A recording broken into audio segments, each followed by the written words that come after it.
everyone, and welcome to another edition of A Bit Delayed. I'm Patrick Bean, joined as always by my co-host, George G. George, buddy, how are you? Hello. I'm doing great. I'm doing wonderful. How are you doing, Pat? I'm good. I'm disappointed I couldn't play that really fun song for you right before we... Hey, it happens. It happens. But I'm a little teapot is, copywritten, so... It was not a little deep. I was wondering where you were going to take Go that. ahead. Like, ooh, I left it open. Go ahead. Tell the door open. Yeah, well, I'm not that good at the improv. Remember that. Tell yes, you will be, because we are including improv in our show now. Yeah. Well, you have a lot. Not now. You have a lot more practice at it. So anyway, we'll get better. They can't get worse. Anyway, that's going to be a tagline of most of our episodes. It can't get worse. So starting again, you can tell the people now what was the song and why, because this song should go down in we should always talk about this song apparently. Wow, you really built it up even more than I was. Well, thinking, okay. I mean, it sounds cool. God, all right, forget it. Screw the song. We're talking about sucks. It. I a while ago went down an Eminem rabbit hole on Spotify. I love how it took this long. No, I've always been a fan, but I was like, let me just put all of Eminem on, and just hit everything from Eminem on Spotify. And one song came up called Murdergram, and it's him and LL Cool J. And I did not expect it, but to be fair, the only LL Cool J song I know is, Mama Said Knock You Out, the classic. Oh, okay, that's the only. All right. Hey, I will admit that. Yeah, I will admit that I am not as versed in LL Cool J as I wish I was, but I also know. The man had talent. I mean, I remember definitely hearing his name growing up, before I heard the name Eminem. But I don't know. It's I just find it interesting that you're just now realizing that the man's like, oh, he could rap. No, I just didn't. So here's the thing: he's not as safe. We'll call it as Will Smith. Rapping, right? Because Will Smith is a very clean rapper. He doesn't really curse in his raps, right? That was the classic Eminem line, is Will Smith doesn't have to curse in his raps to sell records, but fuck him and fuck you too, right? Yeah, I was going to say, but I line. Fuck him, fuck you too, yeah. Wow, I think we just got sued by Eminem. Go ahead. I'm quoting. It's fine. I thought we didn't play the song. We're fine. Shut up. So Marshall, we love you. So you just called him Mark. All right, go ahead. Mr. Mathers. Yeah. How about Sir? Go ahead. Sir. Yeah, you're right. Sir. Anyway, so Will Smith was always the safe kind of, the rapper your parents can love kind of, right? Okay. I always thought LL Cool J was only a few steps in the direction of tough comparatively. Okay. He's not I don't know, Tupac, right? I'm just, or Biggie. Okay. Sure. Sure. More Wu-Tang Clan. Yeah, so right? The way how I would describe this as two white guys trying to explain rap is this is a horrible conversation. I know. Where are we starting this? I hate myself so much. I know the topic is let's get back to George in high school, and I talked about Eminem, but that's it. But the fact that we're starting this, so I believe the way you're trying to say it is that you don't believe that LL Cool J has the street cred as other people. Okay. The whitest part of this conversation is you saying street cred. I want you to know that right now. Wow, don't go there. Hang on a second. Now, we've had this conversation off air. There are definitely things about my life that I believe I have a little bit of street cred in how I was raised. But but I also don't use it in my rhyming game either, because I never had that. You have a rhyming game? I definitely do not. Oh, I want you to spit some bars right now.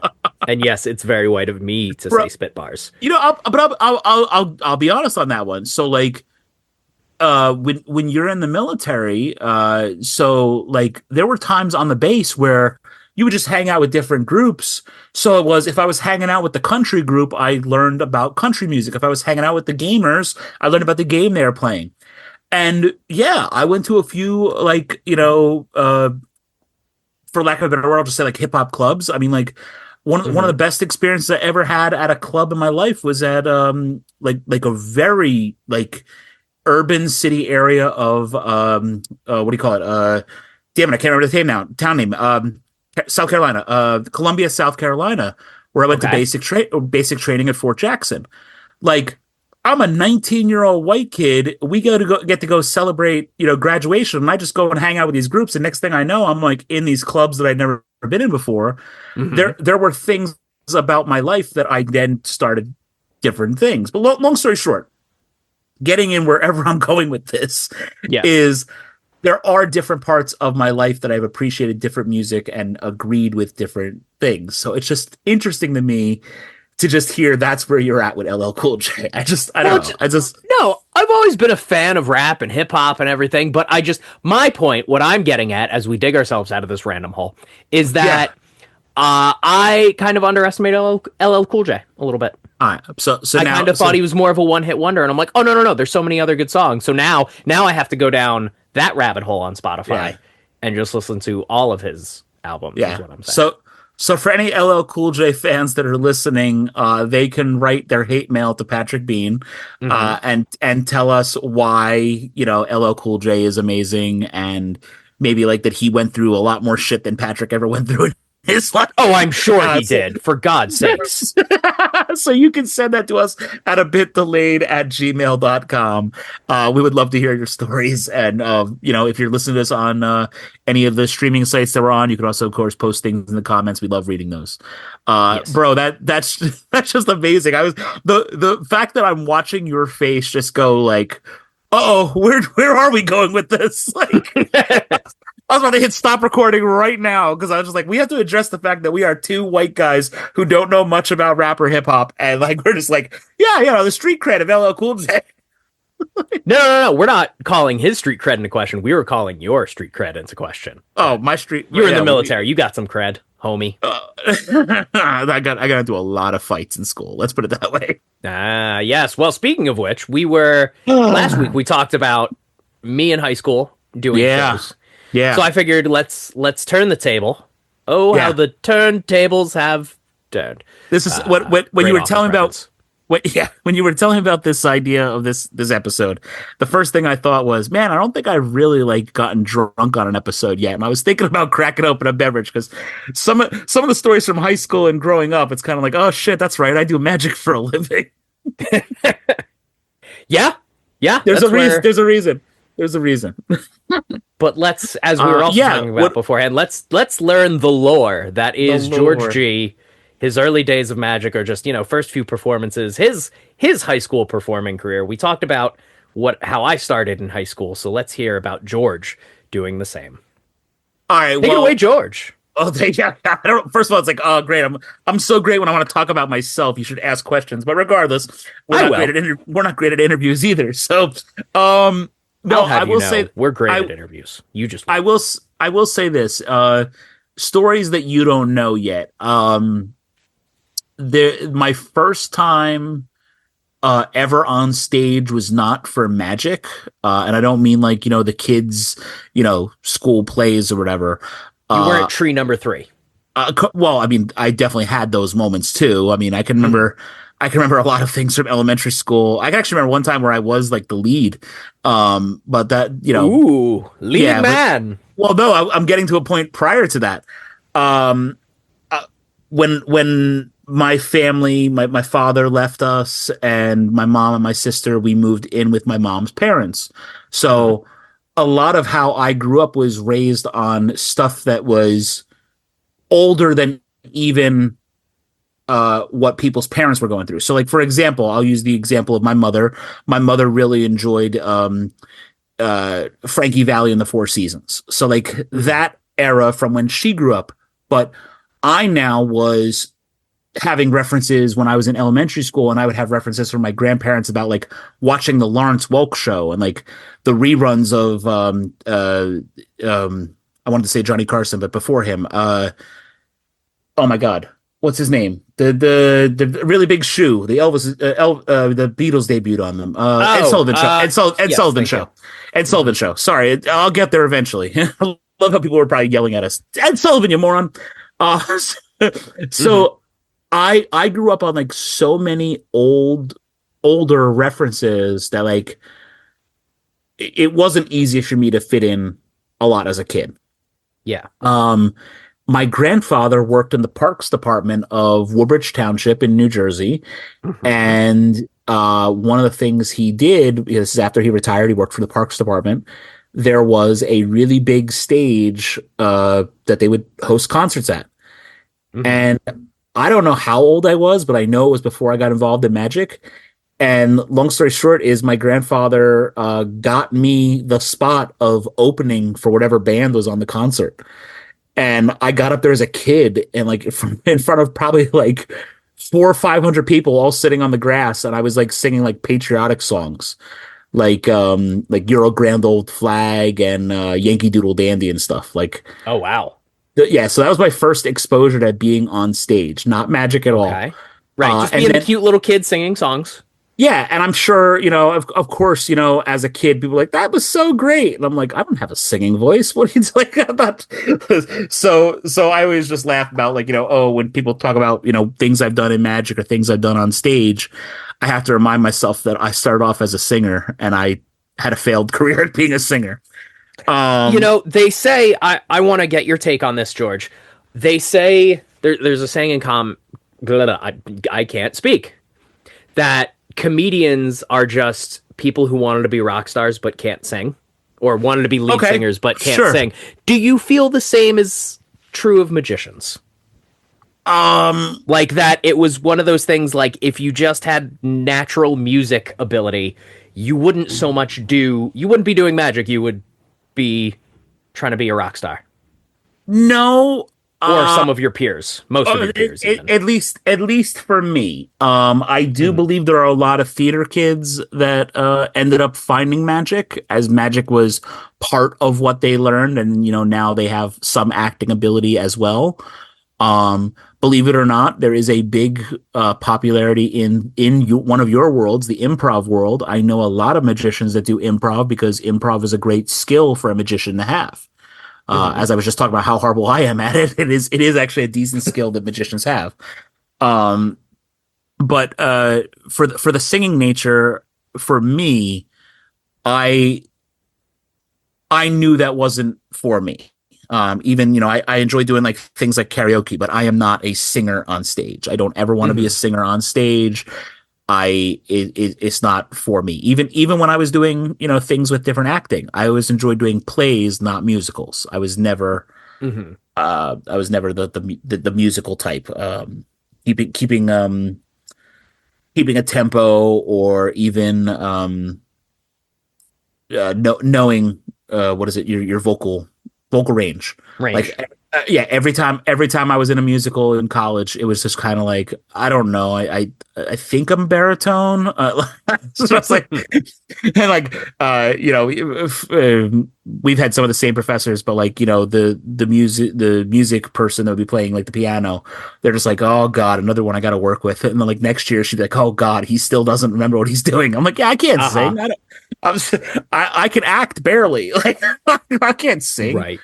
So yeah, no. So music was never for me on that end. I always knew I wanted to be involved in theater somewhat, and magic just became my like the discipline that I followed. So okay. When I remember starting in magic, a story I've told many times is my mother bought me my first magic set on my 8th birthday, and I just never stopped. Things in childhood, just doing like for tricks and stuff for friends. I guess it was as a kid of a divorce and as a kid of not the easiest upbringing, it was just something easy for me to be like, this is something I can do. I was amazed. I remember being amazed at some of my first magic tricks of like, wait a minute, that's how this works, and like, oh, I can do that too. Like those right, those kind of things. Well, because we've talked before about how you watched, like it wasn't Masters of Illusion. Was it Masters of Illusion when we were kids? What was like the big show? Well, the one that I talk about particularly, so Masters of Illusion was when I was more in high school, but yes, okay. The one I talk about is World's Greatest Magic. Yeah. Yes, that was the TV show. Yeah. So you as a kid, sorry, I'm projecting, but I'm saying you were watching those guys on TV and you saw these big grand illusions. So then, of course, a kid's magic kit is nowhere on the same scale, but it's some of the same concepts and some of the same like foundational principles that you then go, oh, I know how to do this. Well, or like you see, you know, the same bewilderment and wonder you can do to your friends and be like, look at this, and you make the coin disappear. Same thing. Yeah. Well, okay, yes. So that is a close representative of my life. I'll explain it this way to me to you is if you're talking about the big stuff, and yes, World's Greatest Magic had the big stuff. They definitely had the illusionists. They definitely had the stage performers of, you know, like for example, like I remember watching like, you know, Lance Burton and stuff. Like that's a stage performer. Mm-hmm. And then I started adapting to more of the stage performers, but I also was being treated to the close-up magicians, the bar magicians. One of my favorites of all time, Tom Mullica. The first time I ever saw him was World's Greatest Magic, and he was just like doing like magic at poolside because they just needed someone to fill the space. So Tom could have ran 2 hours at that close-up table if you really wanted him to. But they just needed something to be like, oh, let's do something funny at the pool. And, you know, because he's a smoker and they had tricks with smoke, he's able to do that outside, you know, like, so there was like stuff like that.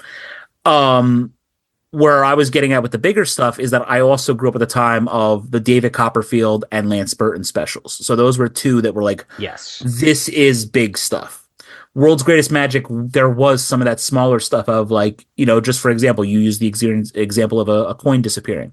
There were people doing coin magic on World's Greatest Magic. So I just think of like, you know, standards of magic. So we'll say like a simple one, world's oldest trick is the cups and balls.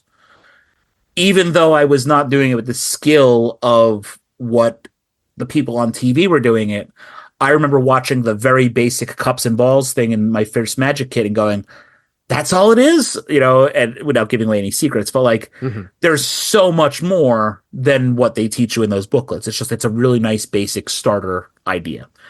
So anyway, so from that, I kind of adapted myself and I did stuff for family and friends.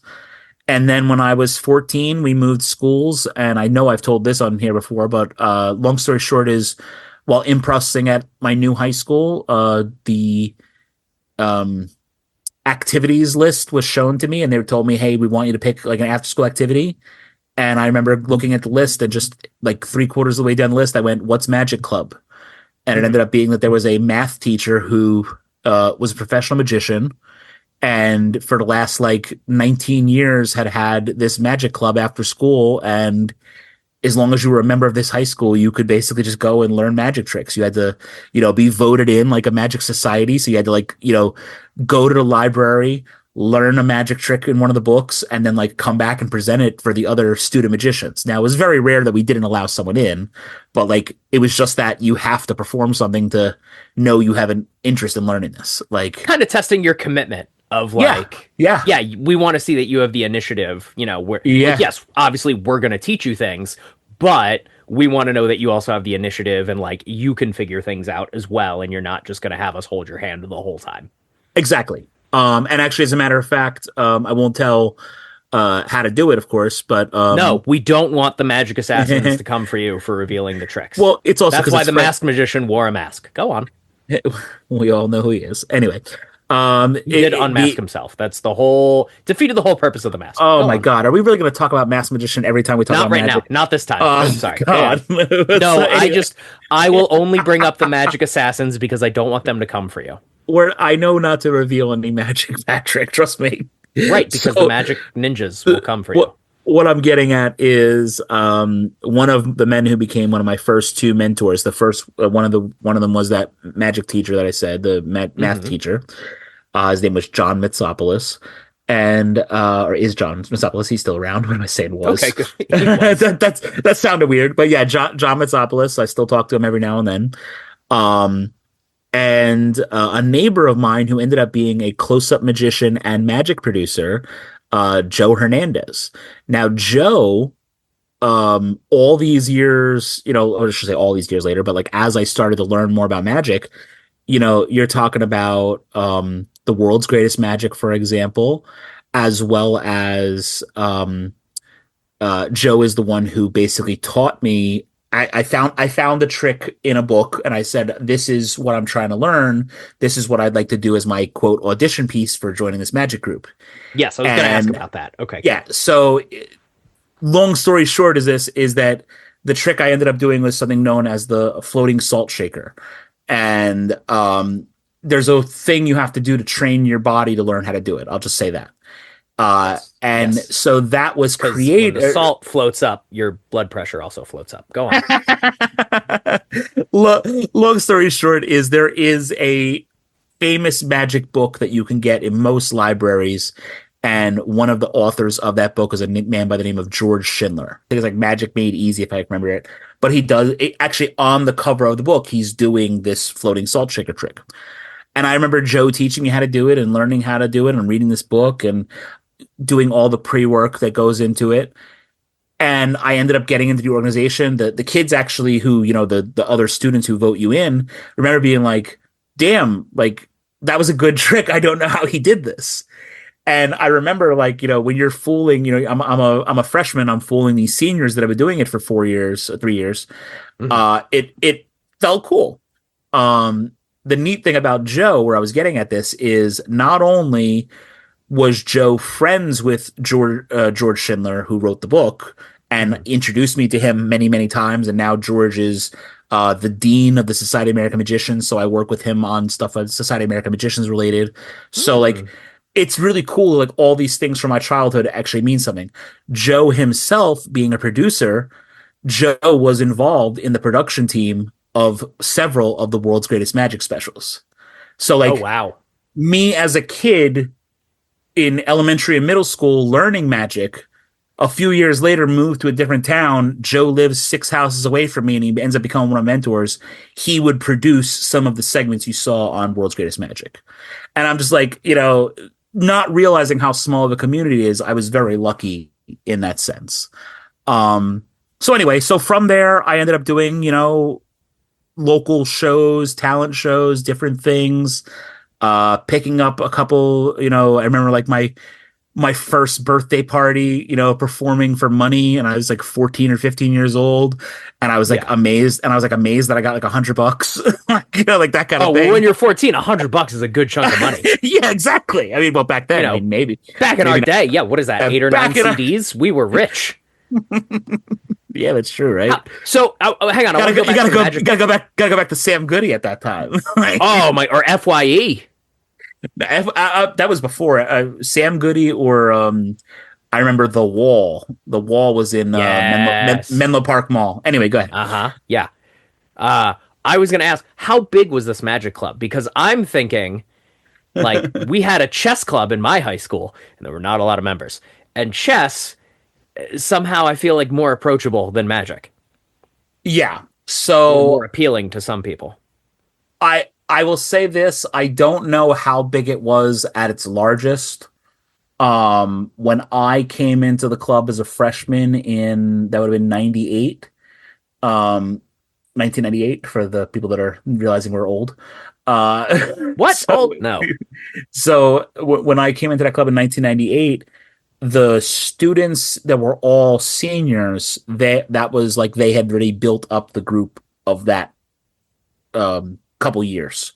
Sure. And it was not huge. I would say at the biggest I ever saw it was maybe like in the 20s, like 15 to 20 kids. That is still larger than I expected you to say. Oh, okay, I was waiting for you to go, it was like 6 of us. No, I mean, there were definitely times. I know that, some people were getting out of it and stuff. When I did my first competitive show, because this is all I should also mention, is that math teacher, he also hosted a 2-night magic show every year to raise money for the club. And I think they also like gave some money to like, the football team or something. I don't know wherever the hell the money was also going. Yeah. To not pick on the magic club. Yeah. Wow. It's protection money. It's protection money. In Jersey, the football coach came by and was like, hey, listen, you got a lot of guys here that doing magic. They're not really the athletic type, maybe. Yeah, maybe maybe you give us a little cut. Maybe we don't push you guys into lockers. Oh God, it's not that bad. Actually, I thought you were going to say it's not that far off. I was going to go, I know. Except for the fact that like the Jersey Italian that you're talking about, that's not the truth of it. But I specifically did not do an Italian accent. I'm not going down like that. You sure as hell sounded like I did a Jersey accent. Okay. Well, anyway, tomato. Yeah. Oh, sure. Not tomatoes. Anyway. So it's gravy. Go on. My mother-in-law will be proud. But with I'm losing where I'm going with this. So we would do this magic show every year and raise money for something in the school. And it was at the time it was just the Magician of the Year competition, and you had to be a student to compete, a student in the club to compete, and it was a full on magic show. I mean, like people would come every year. I mean, you said about your talent shows and stuff. I mean, I think the high school auditorium was like maybe 400 or 500 seats, and we would easily get 3/4 full every show. Nice. And you're talking doing a Friday and Saturday show. So if you're talking 400 seats and we did 300, 600 people saw our show, that's pretty darn good for, when like that's quote our school play. That's because there was something to do in the high school. Now, quick question. Was the 2-night show, was that the same show done twice? Yes. Or, okay, just one. Yeah. Yeah. Okay. So because also it was a competition, what they did was there was 10 judges. So there would be 5 each night. So you had to do good both nights. Okay. Gotcha. So anyway, and then there was actually, we also had a dress rehearsal night where there was more than one senior home that we would basically just allow them to come in and be a free audience, for us to get one dress rehearsal in full costume and everything. Cause you can rehearse all you want, but if we're still trying to put on a show. It's a competition, but we're trying to put on a show. We don't want to be like stopping the show and being like, oh, we got to reset the lighting. Yeah. So. No, we did the same thing in high school. Our fall play, at least my junior year, we took it to one of the senior citizen homes and just put it on in their auditorium, like the first act or so. So then this way they would call their kids and grandkids and be like, take me to the high school. I got to see acts 2 and 3. So no, we gave them the full show. But them. Nope. As a matter of fact, though, this is a fun one. I don't talk about it on here, but you know that my stage name of George G is not my real last name. G is not my real last name. I know. What? It is a stage name, folks who are listening, and it's not it's not that hard to figure it out, but for show reasons I use George G. It's also a lot easier to spell than your real last name. You're right. And so that's actually a point I'm getting at, is if it wasn't for those dress rehearsal shows, George G actually would not have been a name. It was at my senior year. I'm just trying to think of stories that maybe you don't know. It was my senior year, and it was the dress rehearsal. So the Thursday night before we started the shows, and my one mentor, John Mitsopoulos, was introducing me to this senior citizen crowd. And I guess for some reason he didn't have the note card that said my last name on it. So he's like, he knew I had won these awards before, because like I said, it was a competition. So he's, hey, he's the president of our organization. He's won the last 2 years as Magician of the Year. Please welcome to stage George. And he couldn't remember how to pronounce my last name. But the one thing he did remember is that it started with a G. And since it was only a dress rehearsal, he didn't feel bad. So he just kind of went, George G. And so whatever it was, like another, that was senior year in high school, probably like another 2 or 3 years after that, I was trying to come up with what I wanted as my, quote, stage name. And I was playing around with a bunch of ideas. I was thinking about using, middle names and different things. And long story short is I wrote George G with just the initial, because I thought of that. Yeah. And then one day someone was looking at my business card and they went, oh, gee, that's interesting. And I was like, what? And I in my head didn't even think about the word G is actually a word. So yeah, that's where it started. Yeah. That's wonderful. I imagine almost like the first Tobey Maguire Spider-Man, where he's like, all right, kid, what's your name? And he's like, the human spider. The human spider. The human spider. Terrible. That sucks. Like, I imagine him just off to the side, just like, what's your last name? Yeah. What? It's too Polish. That's too Polish. Let's just stick with the initial George G, ladies and gentlemen, and then that's how it was born. But like hilariously is like, I remember that some people would come up with stage names. Now I to this day am still friends with this person, just one of those like high school friends you stay in touch with. was a person who competed against me twice in that show. Mm-hmm. And his name is Andy Karnick. And Karnick just sounds like a cool name in general. So he came up with the stage name Karnick the Conjurer and just spelled conjurer with a K too. So like that was like you had to come up with something cool. So like as a kid, I was like, ooh, like maybe I'll be like the Great George or the Amazing George. And I was like, I couldn't come up with anything that I liked. And then it was just like one day I was just like, oh, Mitsopolis called me G. Why don't I just stick with that? And yeah, so the name, the last name that starts with a G that's Polish that not a lot of people can pronounce when you're on stage became George G. Solid. Yeah.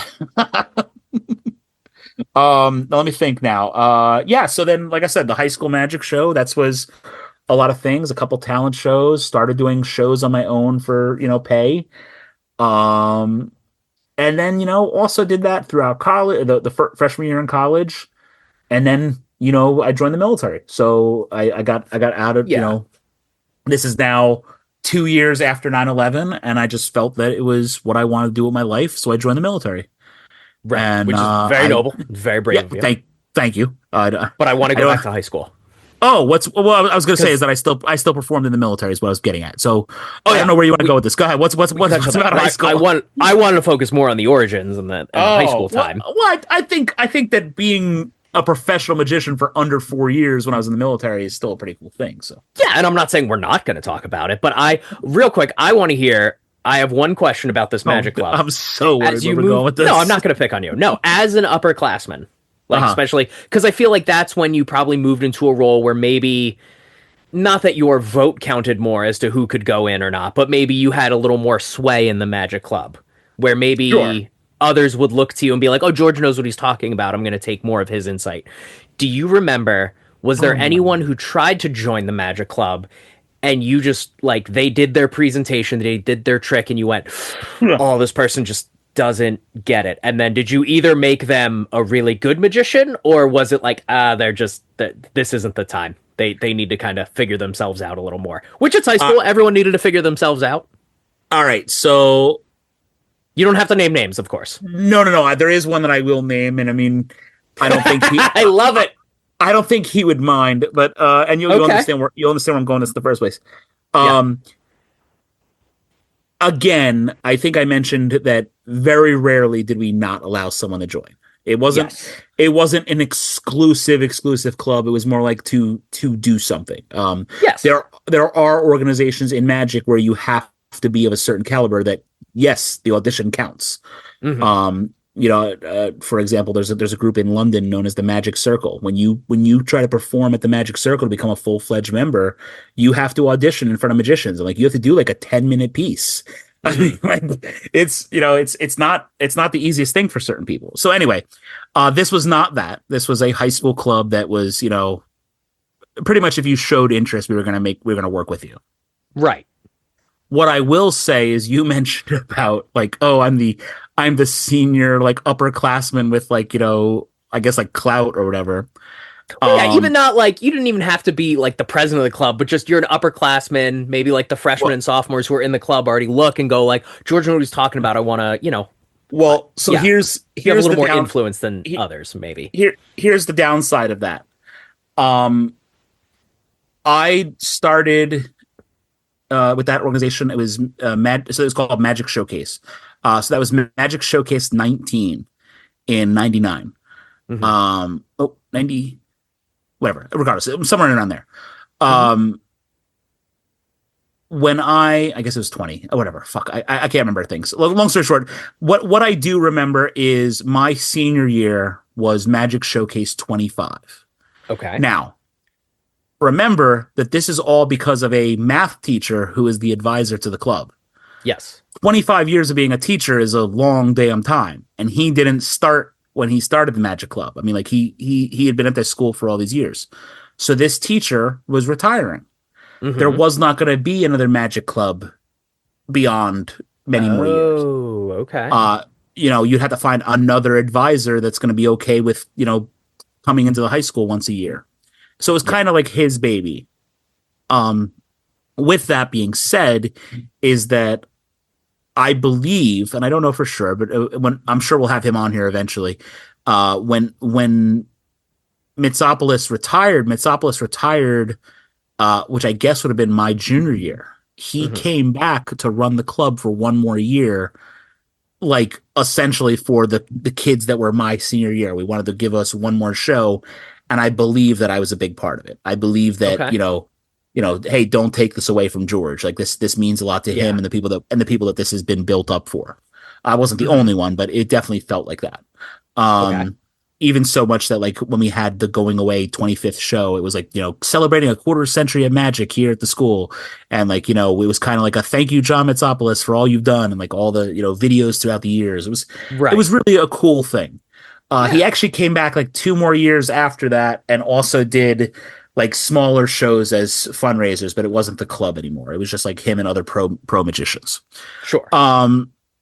What I'm getting at it at is I remember us trying to put on the show my senior year, and there wasn't a lot of, I'm not trying to say I was hot shit, but like people knew that I was going to be going into magic. Like this, like in my high school yearbook is like, I want to be a magician. Like this is my life. So not trying to say that I was hot shit, but like it was going to take a lot to take that title away from me. I had won sophomore year, I had won junior year. If I won senior year, I'm only the second person to ever win it 3 years in a row. The person who won it 3 years in a row, passed away as a Vegas entertainer. I mean, like we're talking like, it meant something to me. Yes. So, long story short is there was a kid, his name was Sal Chen, and I felt bad for him because like he was competing against me, and he definitely like this was his first time on stage. And if I show you the program, I really feel bad now talking about it. But if I show you the program from the school, I'm mentioned in this program like 15, 20 times, and that's not counting my bio. It's poster design, it's president of the club, it's advertising, it's all these things I did to make this show happen. And then I'm reading the bios. This is after the show is all over and everything, and I'm like reading the bios, and like my competitor is thanking me for introducing him to magic. Right. And like, I feel like it's like Sal Chen found a love for magic when he saw veteran magician George, his veteran magician and now competitor George do a card trick in the lunchroom. He instantly joined the club, and he's now happy to be performing against George. Like, it's just like, I felt so bad that like, this kid like is quote looking up to me, if you want to say it. We were only like a year or two apart, but it was hilarious to me that like I was just like, oh man, I'm the asshole that's gonna take out my fan, because it was I put him in his place. This is what I was studying. I mean, like you look at it any other thing. If someone is like the sports athlete and they're like, I'm gonna go play in the major leagues, and then like you're his teammate, no matter how good you are, you're gonna get overshadowed. And it was just that's what I was my last like 2 years in high school. I was quote the magic kid. I'm not going to say I was popular, because let's face it, doing magic is not the most popular thing. But yeah, but you guys were paying off the football team. You weren't getting picked on either. I think it was the baseball team. Not so much, but it depends on the season. In the winter, it was the basketball team. The spring, it was the baseball team. The fall, it was the football team. Right? Exactly. But no, I mean even in that sense, like, if you take the fact, I'll use for an example the movie Burt Wonderstone, and the kid that gets picked on, and they're like, get out of here, Wenzelstein, and like beating the hell out of him, and it's like, oh, get away from me, magic bitch, like like that kind of stuff. I'm not gonna say that I didn't have people against me in school, but like there have been times, even growing up after as an adult, where like magic has gotten me out of situations. Like, you're saying the football team being assholes. I remember like people being like jock assholes, and I would just like, show them a card trick. And now next thing they're like, they're bringing me over with their friends going like, show him that again. Like, right. So it didn't make me popular. It made me less of a target, I should say, not the kid who's messing up plastic made magic tricks. I don't know. Yeah, and if anything, you just throw a smoke bomb down and disappear. Yeah, that's exactly it. Your magic powers, right? Get out of any fight. Best defense from a fight is to not be there. No, be there. Exactly. What was that? Is that that's was that Karate Kid? It was Miyagi. It was Miyagi, right? Okay. Best defense, don't be there. Yes. Yeah. Well, here's the funny thing: is I heard it in my head, and then I was like, "Wait, was that Miyagi or Splinter?" I was trying to think. Two very wise martial arts masters. You're not wrong. Absolutely, Master Splinter. I don't. You have the stopwatch, so I don't know how much more time we have left. You want to keep going? We can keep going. We are since we're going to edit this part out. We're at 40. Who says we're going to edit it out? Maybe we'll leave it in. Anyway, edit, motherfucker. Well, now I have to. All right, and before we talk about you performing during your time in the military, I wanted to ask the same question you asked me last time, which was, what was the moment where you go, yup, this is what I want to do for a career? Like mine was of all the things, the male beauty pageant, where I did stand up, and I just had a set that I felt was very solid. On tape, you can see a couple students standing up to applaud, which I was like, holy crap, that's a big compliment. Because I know who they were, and they weren't like, they were kind of the kids who were too cool for school. So to see them give me a standing ovation, I was like, wow, okay.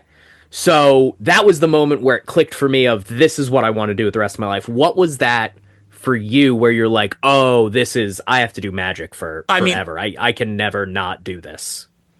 Yeah. I will definitely say somewhere around sophomore or junior year, I know that like, with the amount of time I was studying into things. I mean, like I remember watching, for example, there's a well-known at the time VHS, but 3-volume VHS tapes of Jeff McBride doing card manipulation. And that was one of the things that I, as a kid doing stage magic, I really wanted to do. I watched Lance Burton, I watched Channing Pollock, I watched I'm just trying to think, Juliana Chen, anyway, Peter Marvey, that was the name I was trying to think of. Like all these people who were great at card manipulation. And then like I remember sitting there and like learning how to do dexterity, of how to make things appear, how to make it disappear, doing cool things, And I remember sitting there going like, oh my God, this is what it takes to do this. So I remember going like, is this something I want to do for the rest of my life? And I knew at that moment magic was always going to be a part of my life. I will say, and this will get a little deep.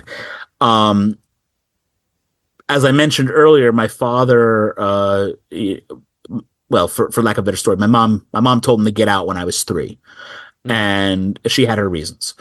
And when I was a junior in high school competing, so I had already won for sophomore year, and now I'm competing.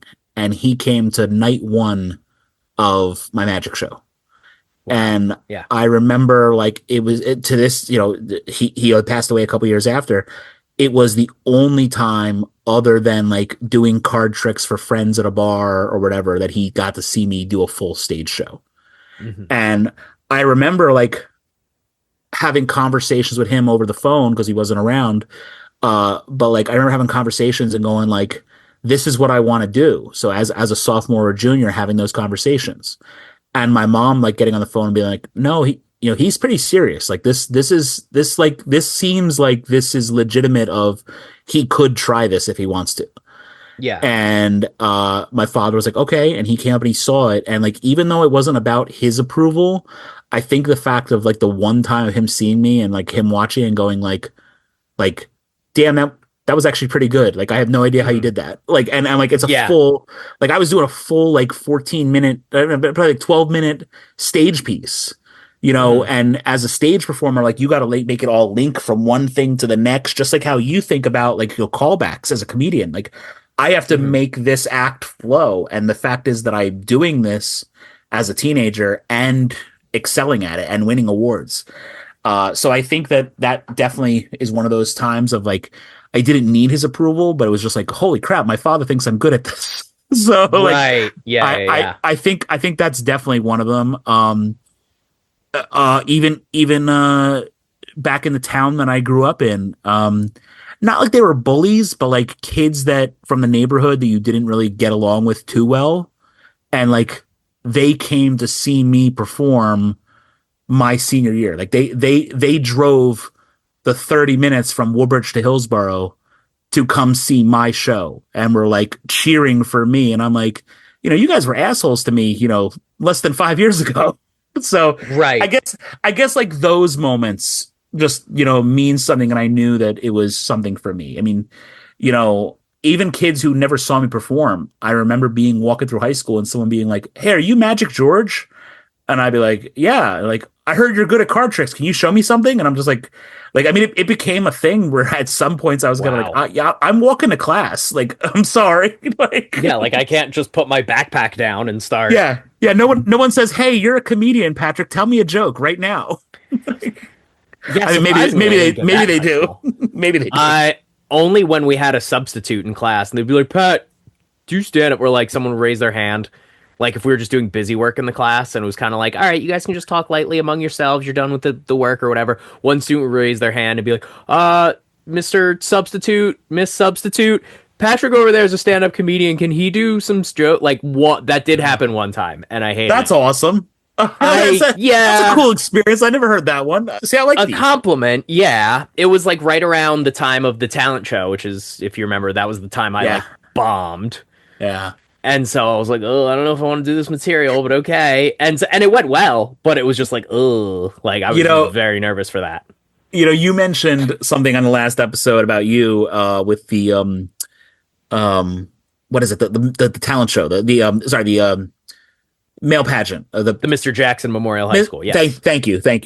And you were saying about the tuxedos and how like the tuxedo rental place like gave them to you for like an advertisement or whatever. Yeah, whoever wanted them could go get measured and fitted for one and then wear it for the contest. Yes. So that's one thing I definitely remember as a kid is, even though we had, money, we're not going to like go and buy a tuxedo for me to perform in as a teenager, especially you're growing, mm-hmm. So you're not going to get, "Oh, and I need another one next year." So there was a place called like Sal's Tuxedo or whatever, and they did all like the rentals for everything. And I remember that was like a deal that he had with my teacher had with them. And it was like, "Hey, in the program for the high school, in the program for the show, we'll give you an ad. Can you give, 4 magicians a rental of a tuxedo for, 4 nights?" Right. And so we would do that. And that actually established me with the owner because he had, seen me rent tuxedos now for multiple events because I kept on going back to him. "Hey, I don't have a tuxedo. I got this other bigger show. Can I rent a tuxedo?" And eventually I bought a suit that made it easier. Sure. But, I never really had a need for a tux. It was just those couple shows. So then I'm in high school and he reached out to me, the owner, and he goes, "Hey, every year we have people who, if they'll model their tuxedos and walk around the school one day, like go to class in your tuxedo, we'll give you a free tuxedo for prom." So long story short is like I wore tuxedos a lot in the 4 years of high school, as well as, for my other shows that I was doing that I was renting the tux if I needed it. And then even got both proms, only senior prom. Only senior prom I got for free because I also chose to be a model and like give out his business card at the school. Oh my God. So you were also known as just the tuxedo guy in your high school. I guess. Yeah, you wore the tuxedo to school. Bro, I remember other things like just for example, like we had a really big arts department. So like when the school would do Pippin, they did Barnum, the story about P.T. Barnum, and a couple other things. Like I feel like they were trying to find shows that they could put magic elements in because they knew they had these student magicians who would be like, "Hey, how do we teach our actors to do this?" And I guess even in high school, like that was some of my consulting work for the very first time was stuff with Mitsopoulos that he got us those spots to go work with the plays of like teach this person this thing or teach them this, and it was neat. The other one I'll say with that is we also had, I don't know if every school does this, but like we had a thing called Spirit Week.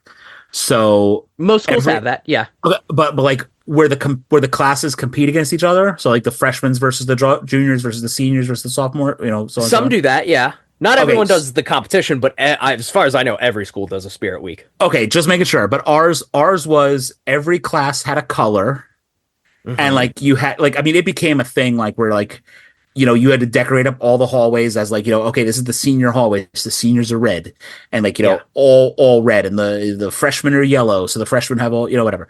And then it would all end up becoming like this thing that for the last day you would do like a parade throughout the school. So your class had the show. Today's the senior parade. So like everyone would come and like the rest of the classes would vote on who was good for.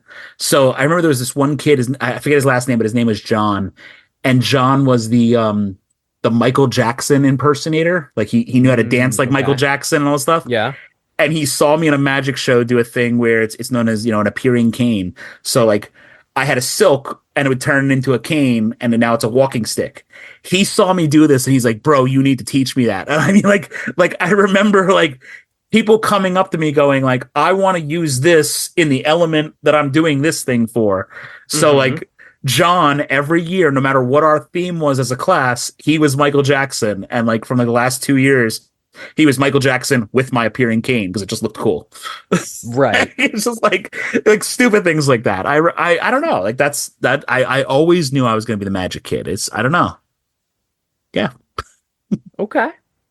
No, but that's good. But that's the thing is like you caught on early and you were like, yep, this is what I want to do. Here's another question. I don't know if we're going to get to like your military stuff on this episode. That's cool. Whatever. But well, just to like kind of put like a bow on the high school focus for both of us. Do you go back and think to the people like other people in the Magic Club?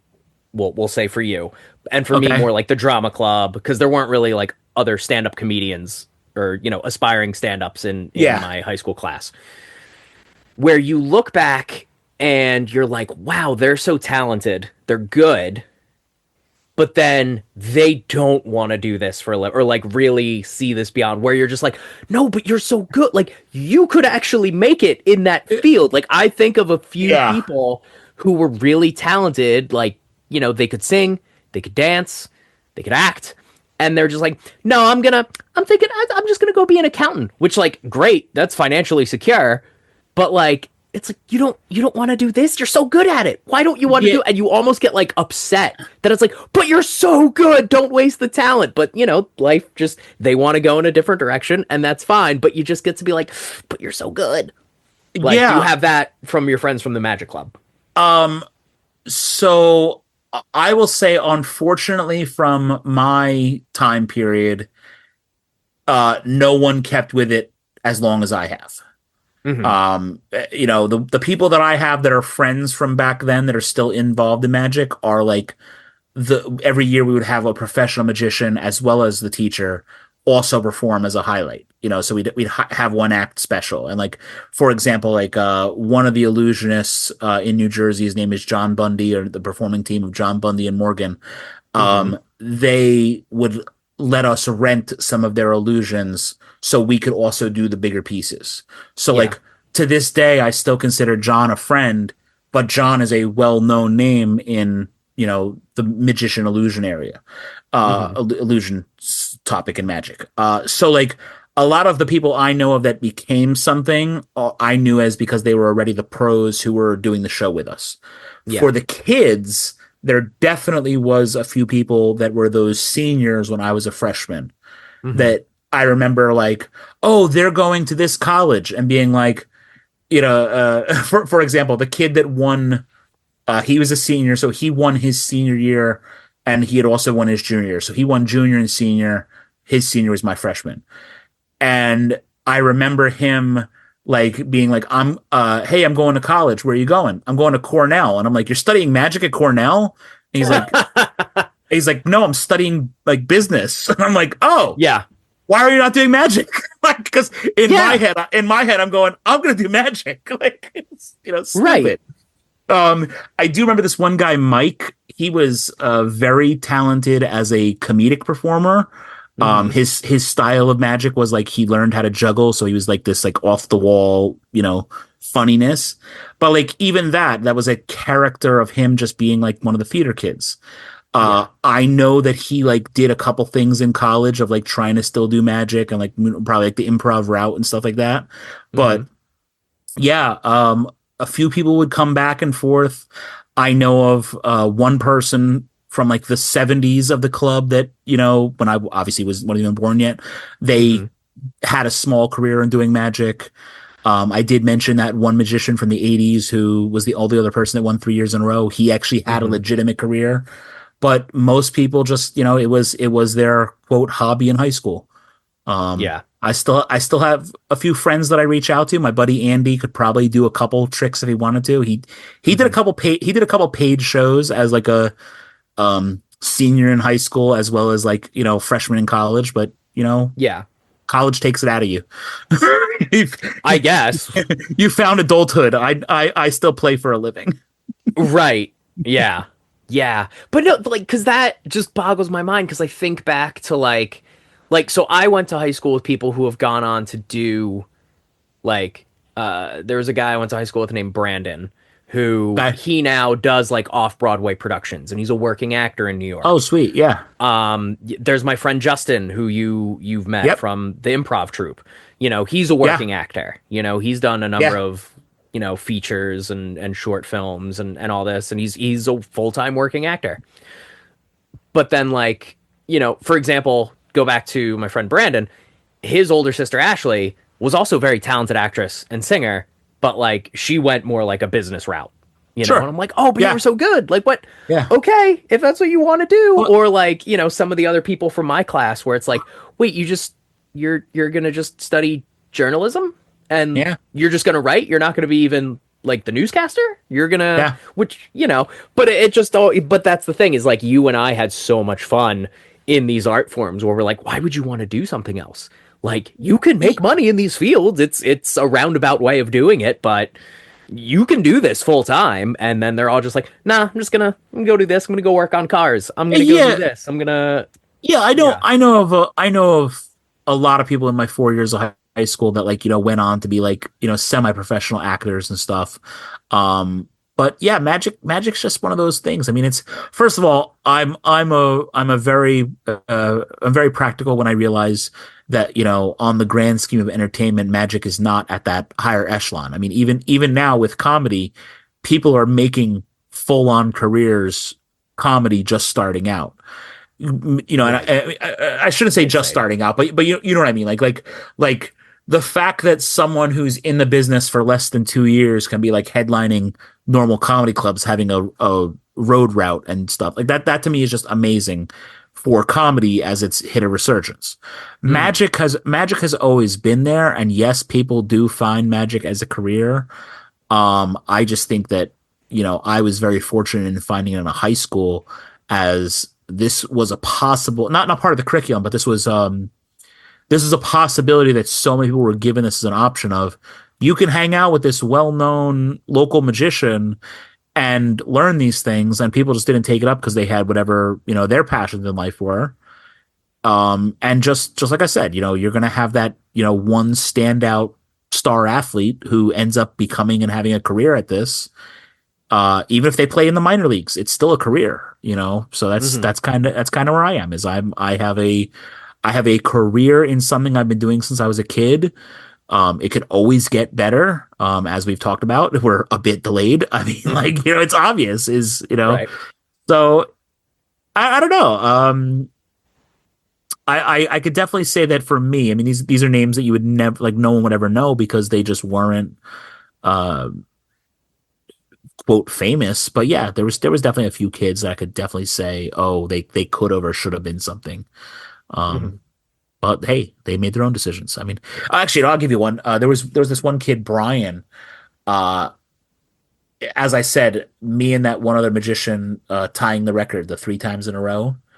That was the record. The record is someone won the magician competition for my high school 3 years in a row. Yeah. Brian, who was a senior when I was a freshman, he was a senior. He had won it his freshman year and his sophomore year. Yeah. So like his sophomore year, everyone was like, "Oh my God, someone's gonna four-peat." Like the fact that like a freshman won it. I mean, that was rare in general. And then that kid Neil, who ended up going to Cornell, he ended up winning their junior and senior year. So it was just like, if Cornell kid. Neil was actually, so the funny part is because it's a student class, it's a student run activity. Both of them, I ended up assisting them in different aspects of their show. My freshman year, I was like the on stage assistant, and I was doing audio. So I was hitting play on everyone's music. But I remember for Brian's act, Brian had a whole like Italian kitchen set. So I was the angry chef that came out. So I had like a fake meat cleaver kind of thing. And then for Neil's act, I forget what I did, but just basically like an on stage, helping move the illusion guy kind of thing. So yeah. Nice. I don't know, man. I like it's just such a weird time to think back. I mean, this is a lot of years for me, but this is the origin story. The what did you call it? The lore. That's the lore. What the kids say these days. That's what the kids say these days. It's the lore. Yeah. You just made yourself sound so old. This is what the kids are saying these days. I'm not wrong though. That's all. Because Grace uses the TikTok slang, and I automatically just assume TikTok is all Gen Z and younger when it comes to what's popular. So it's just what they say. It's the term these days. It's just, as I'm sure an old cliche, it's just one of those things of, stuff changes so fast that even when we say it, it's we are the old men going like, I hear they're saying no cap these days. Like, just, I say that because I look terrible in hats, but are they still using cowabunga? The cool people are. The cool people still are, because the Ninja Turtles are forever, George. Bodacious. Absolutely. Righteous. All right. I think we're done. Before we start talking about who the favorite turtles are, we can save that for another episode. But let's say, George, if somebody wanted to tell you specifically on social media who their favorite Ninja Turtle is, where can they find you? Oh, that's where they can find me. So of course you can find us both here at the A Bit Delayed podcast. Once again, that's abitdelayed@gmail.com. For me, it's George G Magic. So George, common spelling, GeeMagic, at most social medias, Facebook, TikTok, Instagram, all those. Not X. You figured out. No, same. I don't use that either. Also, like, you have to pay to use that one. That's a real bold move, Cotton. Yeah, that was one of the changes. Oh, see, I just never... I had a Twitter, and I just didn't go with X. So first, it was you had to pay to verify the profile. Then it just became a full-on pay to use your account. So, even more reason to abandon ship. So anyway, George G Magic at all social media. We'll go with that. And just follow me for all the things that I have coming up. There's a lot of big things that we're working on in the near future. Nice. And it's just probably easier to just follow us that way instead of naming it all. So what about you, Patrick? Where can they hear you as your wonderful comedy journey happens? Yes, they can follow me on, Instagram, Facebook, YouTube, TikTok, if it's still a thing. Allegedly, it's getting banned again. I know I said that last time. We'll see. All of that, Patrick Bean Comedy. All of those profiles at Patrick Bean Comedy. You can see Zen Comedy. Originally, it was only on Amazon Prime. Now it's on YouTube for free. That's right. YouTube, go! You could check out Zen Comedy on there. You can also find all of that and more on my site, patrickbeancomedy.com. All right, buddy. I think that's it. I'll see you guys later. It's alrighty. Thank you for George G. I'm Patrick Bean. We are the A Bit Delayed podcast, and we will see you next time. Well, not see you. We're gonna listen. You're gonna listen. We're gonna talk. Jesus. Yeah, he's listening.